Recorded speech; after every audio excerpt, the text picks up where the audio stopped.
유산을 남기십시오. 이런 제목입니다. 유산을 남기십시오. 일생을 존중이 여김을 받고 존경받고 선하게 살아오던 한 사람이 있었습니다. 그는 명예를 가장 중요하게 생각했습니다. 밖으로부터 들어오는 유혹은 말할 것도 없거니와 내면에서 일어난 불의한 생각에도 목숨을 걸고 싸웠습니다. 그는 영혼 육간의 투구와 갑옷을 벗어본 적이 없습니다. 그런데 최근에 큰 싸움에 승리하더니 잠깐 방심했습니다. 그리고 그 틈을 타서 사탄의 공격을 받고 넘어졌습니다. 오랫동안 마라톤을 훈련하다가 드디어 완주하게 된 40대 중년의 남자가 있었습니다. 그것도 상위권 10위 안에 들어가서 기적적으로 뛰고 있었습니다. 꼬린 지점이 눈앞에 다가왔습니다. 영광스러운, 평생 자랑할 만한 영광스러운 순간이 다가오고 있었습니다. 그런데 갑자기 피곤이 몰려왔습니다. 뛰고 싶은 마음이 사라졌습니다. 발이 떨어지지가 않았습니다. 그래서 결승 지점을 얼마 앞두고 주저앉고 말았습니다. 아주 귀한 물건을 신뢰받았기 때문에, 믿을만하기 때문에 부탁받아 옮기는 그런 사람이 있었습니다. 그는 책임감 때문에 밤에도 잠을 자지 아니하고 눈을 부릅뜨고 그 물건을 지켰습니다. 그런데 도착 지점이 가까이 다가올수록 점점 긴장이 풀어졌습니다. 마지막 날 저녁, 내일 아침이면 그 물건을 무사히 전달해 줄 수 있다는 안도감이 들어오자 슬며시 잠이 찾아왔습니다. 그리고 바로 그 순간에 도둑이 와서 그 물건을 훔쳐갔습니다. 이 세 가지 비유의 공통점은 처음에는 아주 좋았는데 끝이 좋지 않았다는 것입니다. 그런데 성경에 보면은 처음만 좋았을 뿐만 아니라 중간에도 좋았고 끝까지 좋았던 한 사람이 나옵니다. 그가 바로 사도 바울입니다. 디모데후서는 바울이 썼던 편지들 중에 제일 마지막 편지입니다. 로마의 감옥에 두 번째로 갇혔을 때에 바울이 이 편지를 썼습니다. 그리고 얼마 후에 네로 황제에게 순교를 당합니다. 바울은 디모데에게 보낸 편지에서 내가 다 했다, 완전히 이루었다, 이제 나는 예수님의 나타나심을 기다린다, 그가 내게 의의 면류관을 주실 것이다, 나뿐만 아니라 주의 나타나심을 기다리는 모든 사람에게도 주실 것이다 하고 담대하게 썼습니다. 바울은 말합니다. 전제와 같이 내가 벌써 부어지고 나의 떠날 시각이 가까웠도다. 전제는 양으로 제사를 드리는 마지막 단계로 제물 위에다가 기름이나 포도주를 붓는 의식을 말합니다. 바울의 삶은 제물 위에 부어진 전제처럼 이제는 더 이상 남은 여백이 없습니다. 편지를 쓰는 그 순간에도 바울은 그의 삶이 세상에서의 생이 얼마 남지 않았다는 것을 손가락으로 헤아리고 있었습니다. 나의 떠날 시각이 가까웠도다. 이 세상을 떠날 시각이, 순교당할 시간이 가까운 것을 막연하지만 바울은 알고 있었습니다. 나의 떠날 시각이 가까웠도다. 이 구절에서 떠난다 하는 동사는 특별한 의미를 가지고 있습니다. 첫째로 말이나 당나귀나 가축이 무겁게 등에 짊어지고 오던 짐을 부려 내려놓는 것, 혹은 끌고 오던 수레를 다 도착해서 어깨에서 무거운 멍에를 풀어내고 자유하게 되는 것, 이것을 말합니다. 떠날 때가 됐다. 이제 내 멍에를 벗을 날이 온다. 무거운 짐을 벗을 날이 온다. 둘째로 죄수의 손발에서 쇠로 만든 착고가 풀렸다는 말입니다. 도금이 된 것도 아니고 아주 거칠한 그런 쇠, 무쇠로 만든 손의 수갑과 발목을 채워놓는 착고, 그것도 멀리 뗄 수도 없게 조금씩 걸어갈 수 있게 해서 발목도 여기저기 상에 피가 나고 손목도 상에서 피가 나고 다시 딱지가 않고 그랬는데 그 수갑을 풀어줍니다. 발목에 있던 착고를 풀어줍니다. 떠난다 하는 말은 그 의미입니다. 둘째로. 세 번째, 전쟁이 끝나고 병사들이, 군인들이 천막을 걷어가지고 고향으로 돌아간다 하는 의미가 있습니다. 넷째로는 배가 항구의 돌기둥에 묶여있던 줄을 풀고 넓은 바다로 항해를 시작한다 하는 의미가 있습니다. 네 가지 모두 바울의 삶의 마지막 모습을 가리키고 있습니다. 그러나 바울의 떠남은 단순히 짐을 내려놓고 책임감에서 벗어나며 고향으로 돌아가 노후를 즐기고 뱃줄을 풀어 여행이나 다니는 삶을 의미하는 것은 아니었습니다. 오히려 온 마음과 힘과 능력을 다하여서 유종의 미를 거두는 삶이었습니다. 바울은 계속 말합니다. 나는 선한 싸움을 싸우고 나의 달려갈 길을 마치고 믿음을 지켰으니, 이 문장에서 동사가 세 개가 나옵니다. 나는 싸웠다, 나는 마쳤다, 나는 지켰다. 이 세 가지 동사는 헬라어의 문법의 완료형입니다. 헬라어 문법에서의 완료형이 의미하는 것은 어떤 행위를 끝냈어요. 행동을 끝냈어요. 완료했어요. 그런데 그 끝낸 행동으로부터 계속해서 어떤 결과가 나오고 있다. 그게 완료형입니다. 끝내버렸다. 거기서 끝나는 것이 아니고 그 일을 끝나고 나니까 계속해서 그 일을 끝낸 그 일로 말미암아 어떤 결과가 계속 진행되고 있다. 예를 들면은 동네 사람들이 그동안 사용하던 우물이 너무 마르고 건조하고 또 소금기가 있고 그래서 그걸 버리고 새로운 우물을 파기로 했습니다. 이번에는 오래 마실 수 있는 우물, 깊은 우물, 넓은 우물, 그래서 물자리를 봐가지고 우물을 팠습니다.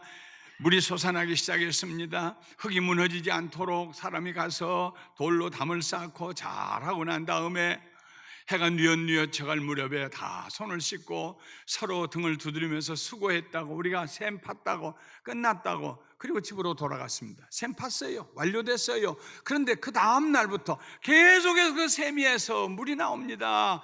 아주 맛있는 물이 나옵니다.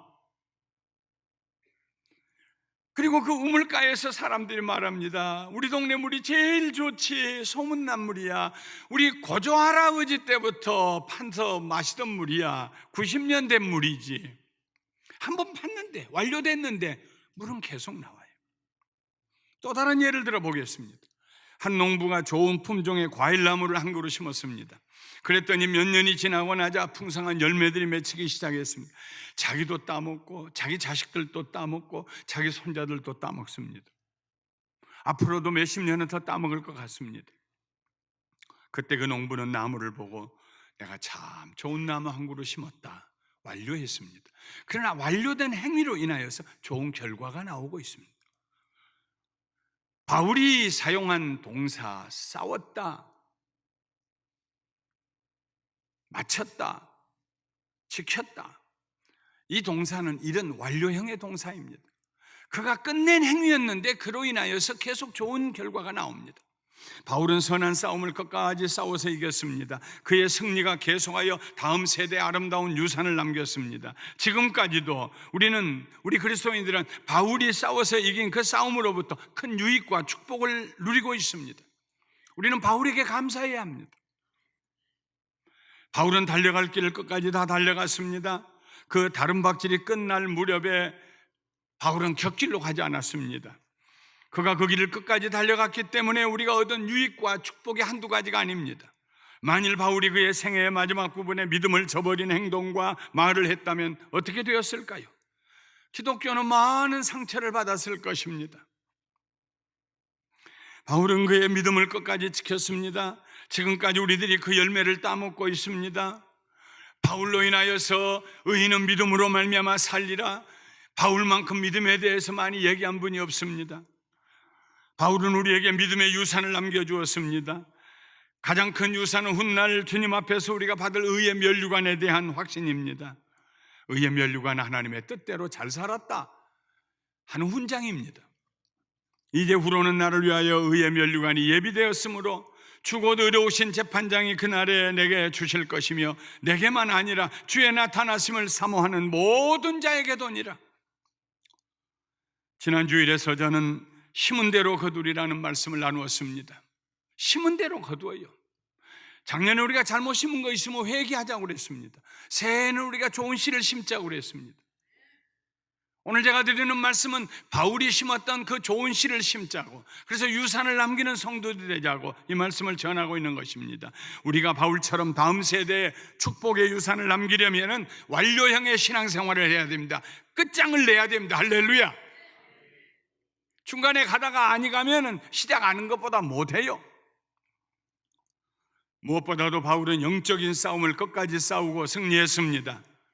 예수님을 만난 이후로 바울의 영적인 눈이 열렸습니다. 그래서 공중권세 잡은 사탄을 볼 수가 있었습니다. 전에는 몰랐던 존재입니다. 그는 에베소 교회 성도들에게 보낸 편지에서 그때 너희는 그 가운데서 행하여 죄와 악 가운데서 행하여서 이 세상의 풍조를 따르고 공중의 권세 잡은 자를 따랐으니, 공중 권세 잡은 자는 사탄입니다. 하늘에서 쫓겨난 자, 세상에 있는 우리들을 유혹하여서 다투게 하고 타락하게 하고 탐욕에 젖게 하고 그리고 세욕을 쫓아 살게 하고 가정을 깨뜨리고, 공중의 권세 잡은 자를 따랐으니 곧 지금 불순종의 아들들 가운데 역사하는 영이라. 과거에 우리가 예수님을 믿기 전에는 얼마나 귀신에게 사로잡혀 놀아났습니까? 두려워하고 동티가 날까 두려워해서 어디에다 방향을 함부로 누울 수도 없습니다. 손톱 발톱 깎는 시간도 함부로 깎을 수가 없습니다. 화장실에 가도 거기 귀신이 있고, 부엌에 가도 귀신이 있고, 안방에도 귀신이 있고, 마루에도 귀신이 있고, 골목길에도 귀신이 있고, 사거리에도 귀신이 있고, 어디 가든지 귀신이 있어서 꼼짝 못하고 두려워하고 살았습니다. 그러나 바울 사도가 우리가 공중권세 잡은 자를 향하여 싸우자, 이기자, 우리에게 그 싸움을 승리로 이끌어냈기 때문에, 그 자신이 그 싸움에서 승리하고 마쳤기 때문에, 사랑하는 성도 여러분, 우리들도 공중권세 잡은 자 사탄을 향하여서 담대하게 일어나 싸우고 승리하게 된 줄 믿습니다. 바울은 영적 전쟁에서 승리하기 위해 전신갑주를 입으라고 그랬습니다. 끝으로 너희가 주 안에서와 그의 힘의 능력으로 강건하여지고 마귀의 관계를 능히 대적하기 위하여 하나님의 전신갑주, 머리에서 발끝까지 감싸는 이 갑옷을 입어라. 우리의 씨름은 혈과 육을 상대하는 것이야. 사람이 우리 싸움의 대상이 아닙니다. 세상에 정치적인 정적들이 싸움의 대상이 아닙니다. 공중권세 잡은 자들, 공중에서 통치하는 권세자들, 이 어둠의 세상 주관자들, 하늘에 있는 악한 영들을 대항해서 우리가 싸워야 된다 하고 말했습니다. 바울은 공중권세 잡은 자들과 싸웠을 뿐만 아니라 평생 동안 율법주의자들과 싸웠습니다. 예수님만 믿어서는 안 된다, 할례도 받아야 되고 제사도 드려야 되고 여러 가지 율법 지켜야 된다, 예수님을 믿었던 율법주의자들이 그랬어요. 그러나 바울은 거기에 타협하지 않았습니다. 만일 바울이 조금만 타협했더라면 절대로 바울은 핍박당하지 않았을 것입니다. 순교도 안 당했을 것입니다. 로마 사람들에게 잡혀가게 한 사람들이 바로 유대인들이었습니다. 제일 바울을 미워한 사람들이 유대인이었습니다. 그러나 바울은 율법을 지킴으로 구원을 얻으려는 사람들과 타협할 수가 없었습니다. 율법의 목적은 금을 그어놓고 여기 넘어가면 죄다, 죄를 깨닫게 하는 것입니다. 율법은 우리를 구원하기 위해 주신 것이 아닙니다. 바울은 오직 예수님을 믿음으로만 구원을 얻는다는 진리를 붙들고 전했습니다. 바울이 싸웠던 싸움은 진리를 수호하기 위한 싸움이었습니다. 바울이 그 싸움에 승리하였기 때문에 우리가 순전한 복음의 진리를 유산으로 받게 된 줄 믿습니다. 바울은 또한 자신을 부패시키려는 모든 유혹들과 싸웠습니다. 그것은 내적인 싸움이었어요. 자기 속에 자기를 넘어뜨리려고 하는 죄의 뿌리가 있었습니다. 그러므로 나는 다름질하기를 향방 없는 것 같이 아니하고 싸우기를 허공을 치는 것 같이 아니하며 내가 내 몸을 쳐서 복종하게 하면 내가 남에게 전파한 후에 자신이 도리어 버림을 당할까 두려워하며, 내가 남에게 복음을 전했어요, 하나님 이렇게 일했어요, 이렇게 섬겼어요, 내가 많은 곳에 고생하고 다니며 복음을 전했어요, 내 구원은 따놓은 당상이지요. 바울이 그렇게 말하지 않았습니다. 내가 다른 사람에게 복음을 전하고 내가 버림을 받을까 싶어서 나는 내 자신을 쳐서 복종시키고, 무릎에 뒤를 치면은요 주저앉고 무릎을 꿇는 것처럼 자기 자신을 쳐서 복종시켰습니다. 늘 겸손한 자리에 두었어요. 그는 자기 자신과 싸웠습니다. 때로는 오호라 나는 공고한 사람이로다 탄식도 해봤고, 그러면서도 그는 예수로 말미암아서 죄와 사망으로부터 벗어나서 생명을 얻는 하나님의 은혜를 감사했습니다. 바울은 이렇게 선한 싸움을 싸웠을 뿐만 아니라 달려갈 길을 끝까지 달려갔습니다. 여기서 달려갈 길은 예수님께로부터 받은 소명을 말합니다. 예수님은 바울을 이방인들을 위한 사도로 세우셨습니다. 예수 믿는 사람 잡으러 온다는 소문이 들렸는데 다메섹으로 오는 길에 바울이 예수님을 만나고 눈이 멀었어요. 앞을 못 보고 사람들의 손에 의지해서 다메섹으로 왔습니다. 다메섹에 하나님의 선지자 아나니아라고 하는 선지자가 있었어요. 하나님께서 아나니아를 부르십니다. 아나니아야, 저 직가라고 하는 똑바른 길, 어느 도시에나 스트레이트 스트리트가 있습니다. 메인 스트리트가 있어요. 그 직가에 가면은 바울이라고 하는 사람, 그 당시엔 사울입니다. 사울은 로마식의 이름이고 사울은 이스라엘식의 이름이고 바울은 로마식의 헬라의 이름입니다. 똑같은 이름입니다. 가서 안수하고 기도해 줘라. 아이고, 우리 잡으러 온다는데요. 그때 하나님 말씀하십니다. 가라. 이 사람은 내 이름을 이방인과 임금들과 이스라엘 자손들에게 전하기 위하여 택한 나의 그릇이다. 그것이 바울 자신의 자기 이해였습니다. 나는 이방인들에게 복음을 전하기 위해서 부르신 하나님의 그릇이다. 그래서 바울은 지금의 터키와 그리스 또 아가야 지방, 고린도 지방으로 다니면서 1차 선교 여행을 하고 다시 안디옥으로 돌아오고 2차 선교 여행을 하고 안디옥으로 돌아오고 3차도 멀리 가서 선교 여행을 하고 예루살렘으로 올라와서 잡혀서 로마로 끌려갑니다. 바울은 고린도에서 로마 교회에 편지를 보냈는데 그게 로마서인데요. 그 편지에 이렇게 말합니다. 15장 23절에 이제는 이 지방에 일할 곳이 없고, 제가 터키를 여행해 보면서요, 가바도기아에서부터 시작해서 베시디아 안디옥으로 가는데요 5시간 버스를 타고 와요. 그 다음에 거기서 또 다른 데 가면 또 한 3시간 4시간 버스 안에서 세월해요. 실크로드를 따라서 가면은 그저 오래된 돌기둥 유물 몇 개 있는데 아이고 이거 보려고 그 먼 길을 왔나, 좀 후회스러웠어요. 버스 뒤에 가서 너무 피곤해서 누웠습니다. 하늘에 구름이 지나가고 있었어요. 높은 산을 지나서 내려가고 있는 중이었습니다. 갑자기 가슴에 감격이 밀려왔어요. 너는 버스 타고 가면서도 지루하니? 힘드니? 바울은 이 길을 걸어 다녔다. 바울은 이 길을 걸어 다녔다. 매 맞으며 돌에 맞으며 굶주리며 바다를 지날 때는 파선을 당하며 40에 하나 감한 매를 3번이나 맞고 몽둥이 찜질을 2번이나 당하고 바울은 이 길을 걸어 다녔다. 제가 버스 뒤에서 벌떡 앉았습니다. 2 손을 들고 회개했습니다. 바울이 너무나 감사했어요. 이제는 이 지방에서 내가 일할 곳이 없다. 오죽이 열심히 다녔으면 그렇게 말하겠습니까? 그 넓은 지역에. 바울은 로마의 황제 앞으로 나가는 길이 열렸을 때에 부인하지 않았습니다. 피하지 않았습니다. 사도행전 20장 22절 24절에 마지막 보고 올라가는 제자들에게 이렇게 말합니다. 보라, 이제 나는 성령에 매여 예루살렘으로 가는데 거기서 무슨 일을 당할는지 알지 못하노라. 오직 성령이 각 성에서 내게 증언하여 결박과 환난이 나를 기다린다 하시나 내가 달려갈 길과 주 예수께 받은 사명 곧 하나님의 은혜의 복음을 증언하는 일을 마치려 하면은 나의 생명조차 조금도 귀한 것으로 여기지 아니하노라. 내가 이번에 예루살렘에 올라가면 무슨 일 당할지 모른다. 오는 도중에 선지자들이 예언해서 가면은 결박을 당한다고, 가면은 잡혀갈 것이라고, 어떤 사람은 허리띠를 풀어가지고 자기를 묶으면서 이렇게 될 거라고, 바울이 무슨 일이 있을지 나는 모른다. 그러나 내가 한 가지 분명한 것은 내가 달려갈 길과 주 예수께 받은 사명 곧 하나님의 은혜의 복음을 증언하는 일을 마치려 하면은 내 생명조차도 아무것도 아니다. 그가 아직까지 못한 일은 황제 앞에서 예수가 그리스도요 증거하는 일이 남아 있었습니다.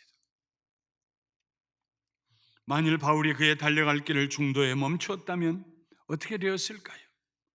만일 바울이 유대교의 한 종파로 율법주의자들과 타협하며 그의 달려갈 길을 유야무야 적당히 마치지 못했다면 어떻게 되었을까요? 기독교는 유대교의 한 종파로 남아있다가 거기에 흡수되고 말았을 것입니다. 이번에 가서 제가 지난번 베들레헴에 가서 제가 여러분에게 동영상으로 설교 보냈지 않습니까? 갈 때마다 새로운 걸 배워요.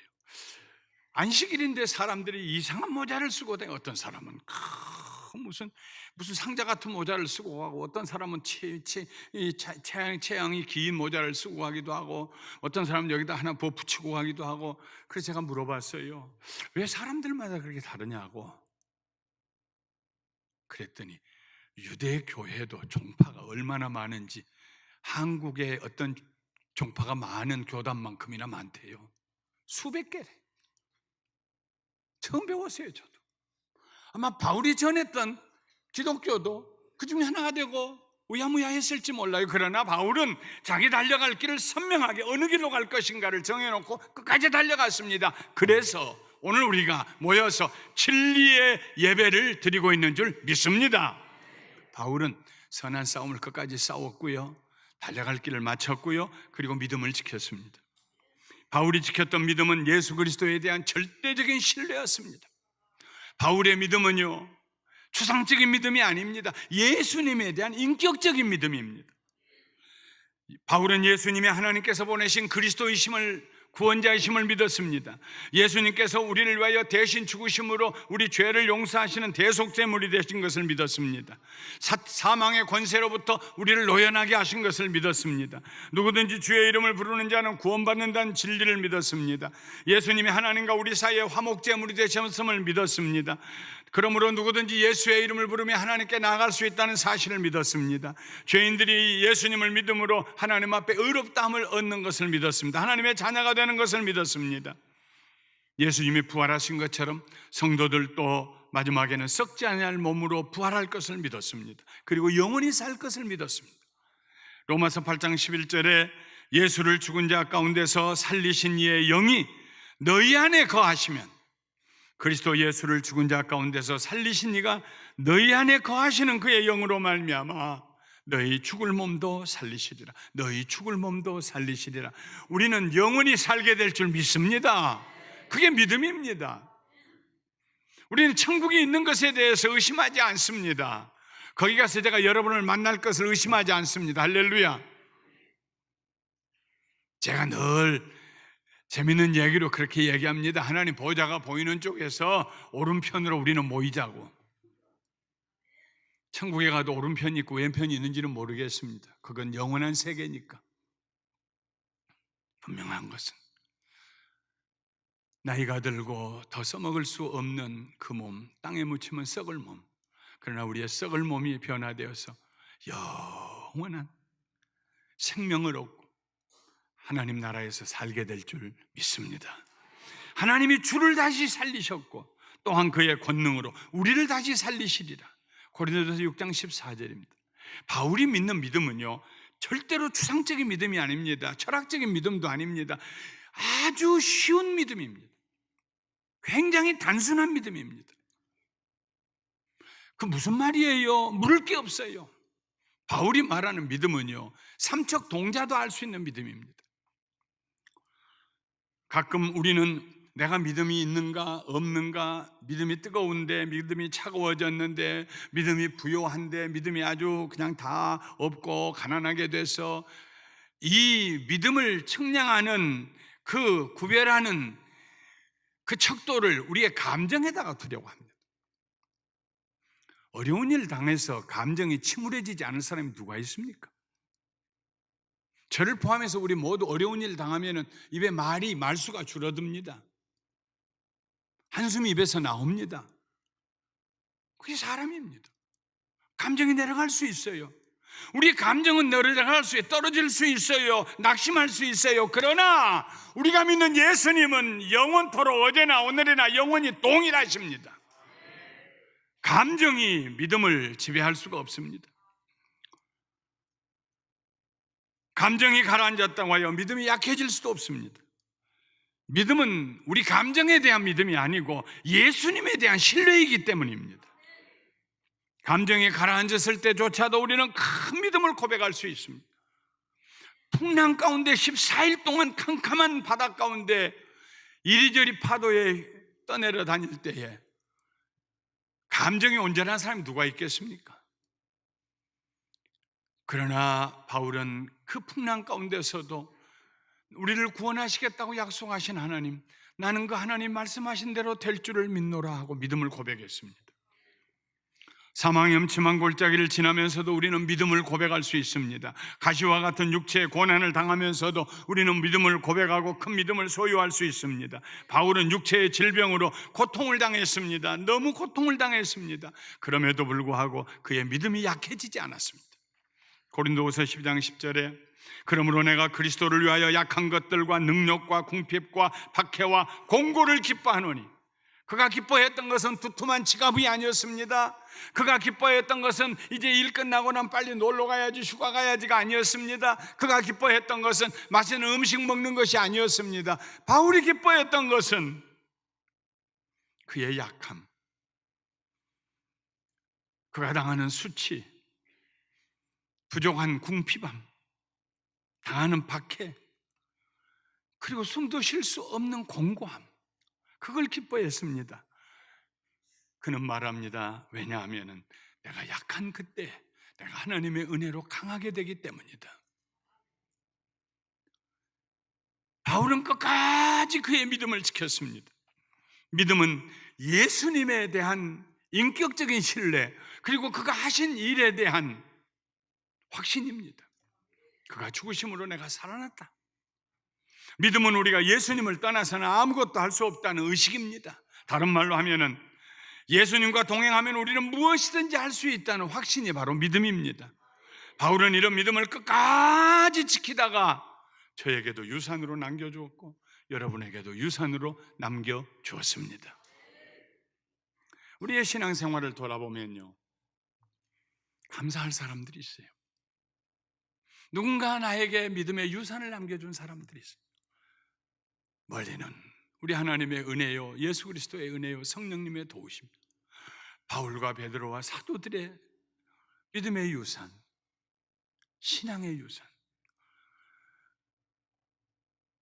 예수를 증거하기 위해서 화형을 당했던 순교자들의 믿음의 유산, 수많은 믿음의 선조들로부터 우리가 유산을 받습니다. 가까이에서 받습니다. 저에게 믿음을 유산을 주신 분은 두 분입니다. 46세 홀로 계시다가 예수님 믿고 67세에 돌아가서 21년 동안 신앙생활을 하시면서 제 옆에서 하루에 7시간씩 기도하시는 모습을 유산으로 남겨주신, 하나님만 사랑하시던, 타협하지 않으시던 저의 고모님, 그리고 본인은 자식을 낳아보지도 못했지만은 큰 댁에서 낳은 아들 하나 자기 아들처럼 생각하고 평생 위해서 기도하며 네가 세계적인 종이 되기 위해서 나는 기도했다 하시고 저를 신학대학에 보내주셨던 저의 숙모님, 작은어머님, 저는 그 두 분에게서 받은 유산이 말로 형언할 수 없이 큽니다. 저는 늘 제 삶에 그분들처럼 돌아가실 때 눈을 부릅뜨고 하늘 날아가는 길이 보이세요 고모님? 보인다. 천사들이 왔어요? 왔다. 그리고 숨을 거두시던 고모님, 숨이 끊어진 뒤에 5분 후에야 눈을 감으시던 고모님, 여러분들 주변에도 있을 거예요. 여러분은 누구에게 믿음의 유산을 남겨주기를 원하십니까? 믿음의 유산을 남겨주기를 원하시면 끝까지 선한 싸움을 싸우셔야 합니다. 끝까지 달려갈 길을 마쳐야 합니다.